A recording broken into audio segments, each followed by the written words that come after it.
আমরা মুখে যা বলি তার চেয়ে অনেক বেশি সত্য কথা বলে আমাদের শরীর এবং অঙ্গভঙ্গি। সাইকোলজি বলে মানুষের মুখের কথাকে মিথ্যা বানানো সম্ভব, কিন্তু তার অবচেতন মন বা সাবকনসিয়াস মাইন্ডের ইশারা কখনো মিথ্যা হতে পারে না। আর এই কারণে মানুষের বডি ল্যাঙ্গুয়েজ সাইকোলজি বোঝাটা অত্যন্ত জরুরি। এটি জানা থাকলে আপনি যে কোনো মানুষের সাথে কথা বলার সময় তার চোখের পলক, হাতের নাড়াচাড়া বা বসার স্টাইল দেখেই বুঝে ফেলতে পারবেন সে আসলে মনে মনে কি ভাবছে, আপনার সাথে কোনো চালাকি করছে কিনা, কিংবা সে আপনাকে আসলে কতটা সম্মান দিচ্ছে।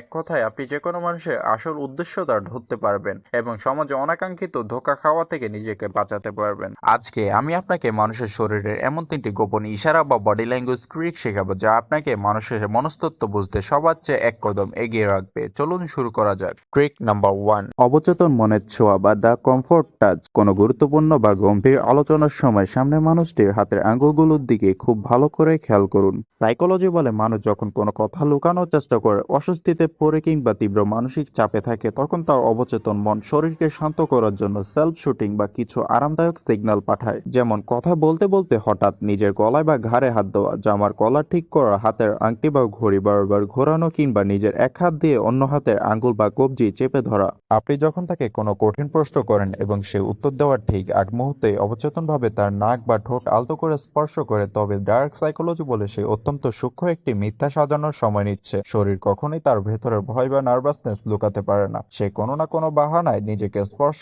করে শান্ত করার চেষ্টা করবেই। এরপর থেকে কারোর সাথে কথা বলার সময় তার হাতের এই অদ্ভুত মুভমেন্টের দিকে খেয়াল করুন। ভেতরের সততা পানির মতো পরিষ্কার হয়ে যাবে।